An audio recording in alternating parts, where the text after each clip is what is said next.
네, 성도 여러분 안녕하십니까? 오늘 이렇게 새벽에 또 하나님의 말씀을 듣기 위해서 각자 자리에 오신 여러분들을 진심으로 환영합니다.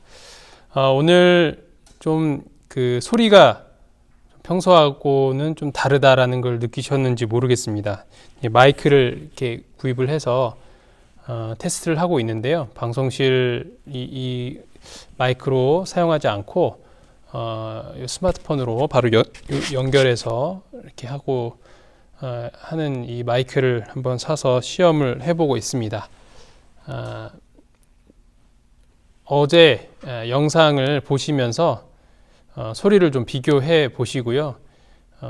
어떤 것이 더 좋은지 저에게 개인적으로 알려주시면 감사하겠습니다.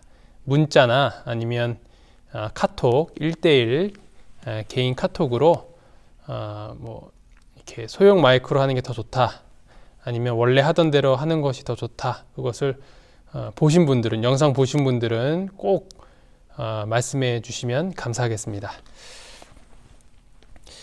네, 오늘부터 제11장 그리스도 안에서 자라남이라는 이 내용으로 함께 공부해 보도록 하겠습니다.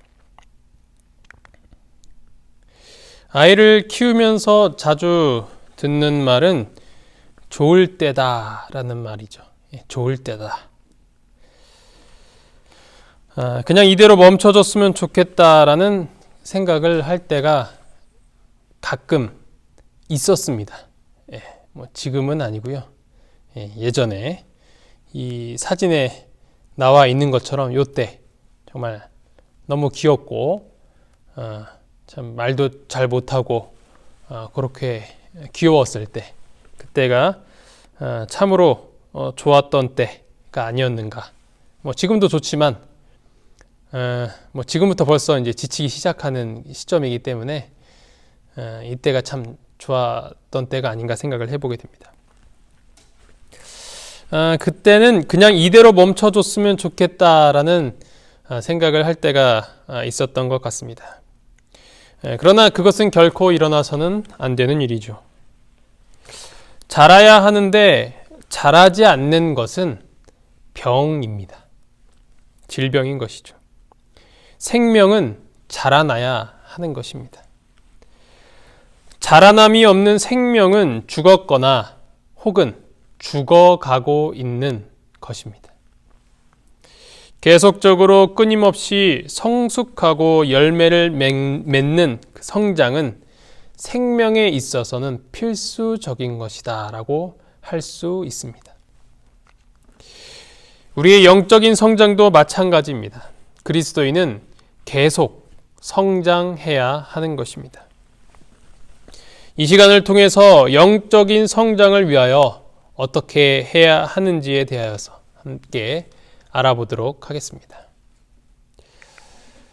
우리 기본교리 28에서 지난 구원의 경험, 10번째 구원의 경험을 배웠었고요. 오늘부터는 11번째 그리스도 안에서 자라남이라는 이 교리를, 11번째 교리를 배워보도록 하겠습니다.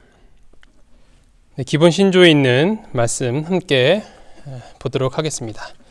십자가에 달려 돌아가심으로써 예수께서는 악의 세력에 대해 승리하셨다. 지상에서 봉사하시는 동안 귀신의 영들을 진압하신 분께서는 그들의 능력을 깨뜨리시고 그들의 궁극적인 파멸을 확실하게 하셨다. 예수의 승리는 평화, 기쁨, 그리고 그분의 사랑에 대한 확신 가운데 그분과 동행하는 우리에게 아직도 우리를 통제하려고 하는 악한 세력에 대한 승리를 준다. 지금 성령께서는 우리 속에 거하시며 우리에게 힘을 주신다. 우리의 구주이시며 주님이신 예수께 계속하여 우리를 위탁할 때 우리는 과거의 행위의 짐에서 벗어난다. 우리는 더 이상 어둠, 악의 세력을 두려워함, 무지, 그리고 이전의 삶의 방식의 무의미함 속에서 살지 않는다.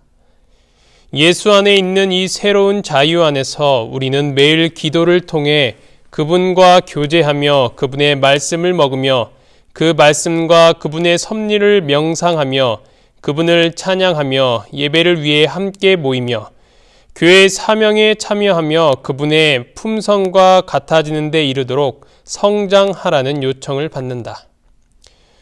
그분의 구원에 대해 증언하는 일과 우리 주변에 있는 사람들에게 사랑의 봉사를 하는 일에 우리 자신을 드릴 때 성령을 통해 계속적으로 우리와 함께 하시는 그분의 임재는 매 순간마다 매일 그것을 영적 경험으로 전환시킨다. 생명은 죽음으로 시작됨. 그리스도인의 삶은 두 가지 사건의 죽음으로 시작된다고 할 수 있습니다. 그것은 바로 첫 번째 그리스도의 죽음과 그리고 두 번째 자아의 죽음입니다. 이 두 가지의 죽음을 통해 우리는 새로운 삶을 살게 되는 것입니다. 그리스도의 죽음. 십자가는 하나님의 구원의 계획의 중심입니다. 십자가가 없었다면 사탄은 패배를 당하지 않았을 것이며 죄의 문제는 해결되지 못했을 것입니다. 요한일서 1장 7절 그가 빛 가운데 계신 것 같이 우리도 빛 가운데 행하면 우리가 서로 사귐이 있고 그 아들 예수의 피가 우리를 모든 죄에서 깨끗하게 하실 것이요. 구원의 계획은 삼위 하나님에 의하여 준비되었지만 그 계획을 직접 실행하신 분은 예수 그리스도셨습니다. 하나님의 선물의 독특한 점은 아들을 우리의 죄를 위해 돌아가시도록 주신 사실에 있습니다. 십자가 없이는 죄의 용서도 영생도 사탄에 대한 승리도 있을 수 없는 것입니다. 십자가 위에서의 죽음을 통해 그리스도께서는 사탄에게 승리하셨다. 예수님은 이 십자가를 지시기까지 수많은 고통과 고난을 대신 당하셨습니다. 광야에서도 사단으로부터 직접 시험을 당하셨지만 십자가에 달려 돌아가실 때 사탄은 그의 부하들을 총동원하여서 예수님을 죽음에 이르게 하였던 것입니다. 그에 대한 자세한 내용이 시대의 소망을 보면 나와 있습니다. 사단과 그의 천사들은 인간의 모양으로 십자가 곁에 나타났다. 사단과 그의 군대들은 제사장들과 관원들과 더불어 협력하고 있었다. 백성들의 교사들은 무지한 폭도들을 자극해서 그들 중 많은 사람들로 하여금 저희가 한 번도 본 일이 없는 그분에게 형벌을 선고하도록 유도했으며 심지어는 그분에 대하여 거짓 증언을 하도록 했다. 제사장들과 관원들과 바리새인들과 완악한 폭도들은 미친 듯이 사단의 무리와 결탁했으며 종교 지도자들과 사단과 그의 천사들로 더불어 연합하였다. 그들은 그의 명령을 수행하고 있었다. 이 얼마나 무서운 광경입니까?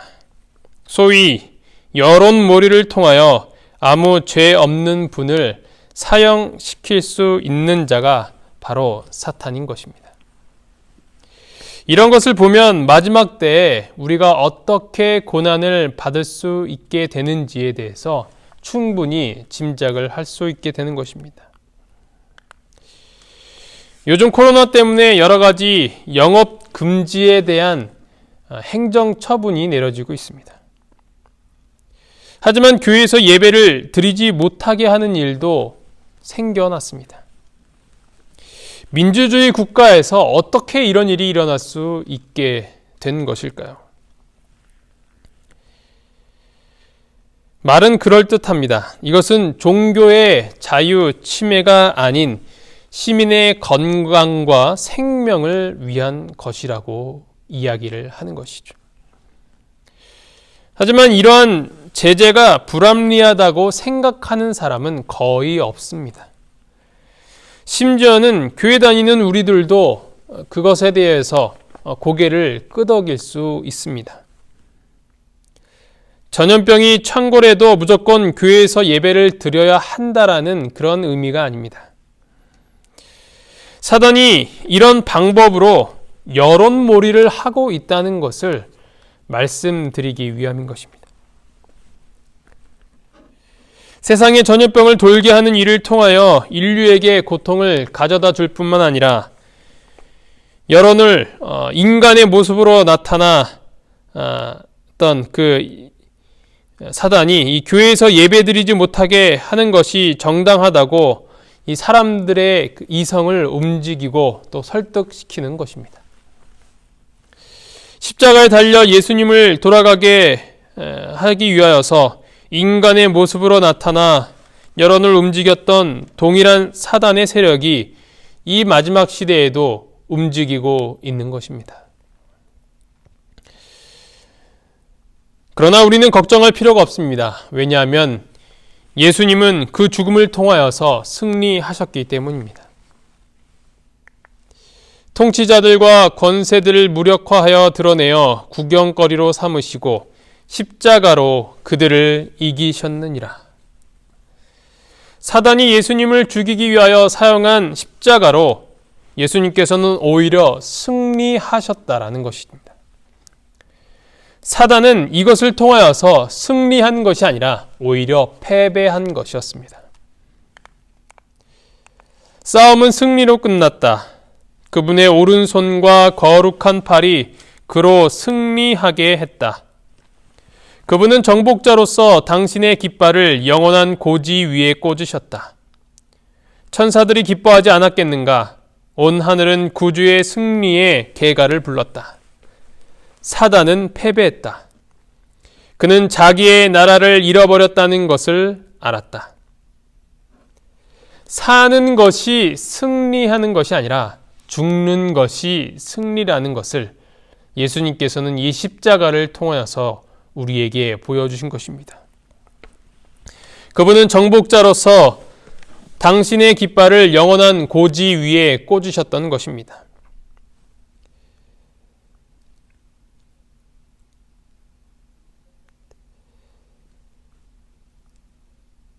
이것이 바로 예수님의 승리 방법인 것입니다. 승리하신 예수님을 우리 모두가 끝까지 따라가기를 간절히 바랍니다. 우리도 예수님과 함께 그 승리자의 대열에 함께 서기를 간절히 기도하고 원합니다. 악에 대한 하나님의 승리의 도구가 된 십자가. 그래서 그리스도의 십자가는 악에 대한 하나님의 승리의 도구가 된 것입니다. 그리스도의 십자가를 통해 죄의 용서가 가능하게 된 수단이 되었습니다. 골로새서 2장 13절 또 범죄와 육체의 무할례로 죽었던 너희를 하나님이 그와 함께 살리시고 우리의 모든 죄를 사하시고 우주의 화목을 우주적으로 드러내셨습니다. 고린도후서 5장 19절 곧 하나님께서 그리스도 안에 계시사 세상을 자기와 화목하게 하시며 그들의 죄를 그들에게 돌리지 아니하시고 화목하게 하는 말씀을 우리에게 부탁하셨느니라.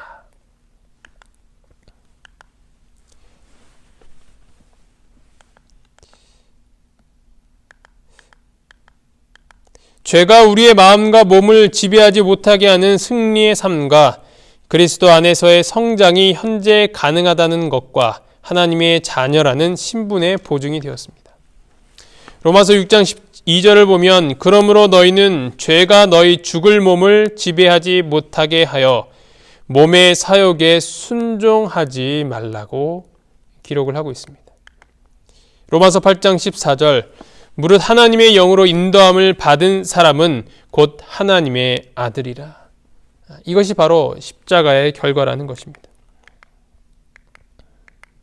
한때 사탄이 찬탈했던 왕국인 이 악한 세상이 죄의 존재와 능력으로부터 깨끗해질 것이라는 종말론적 확실성을 가져다 줍니다.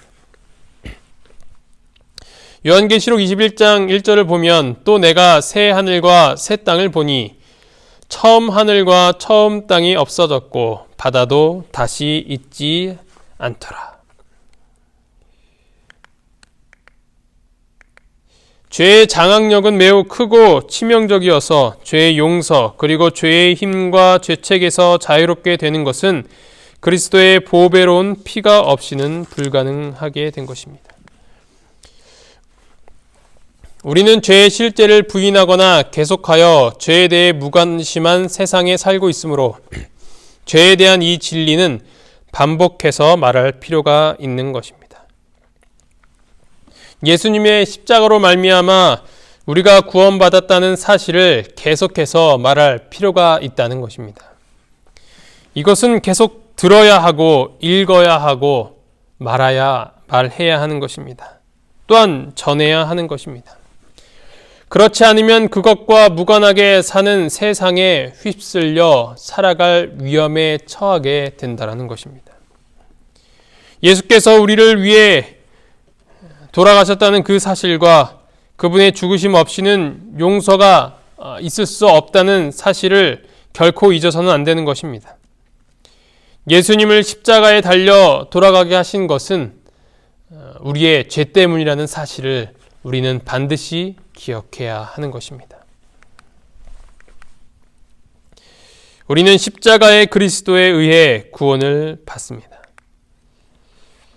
그리스도께서는 우리로 당신의 받으실 만한 대접을 받게 하기 위하여 우리가 받아야 할 대우를 받으셨다.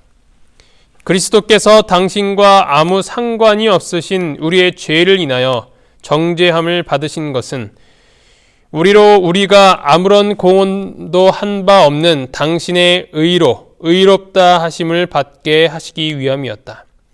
그가 채찍에 맞음으로 우리가 나음을 입었도다.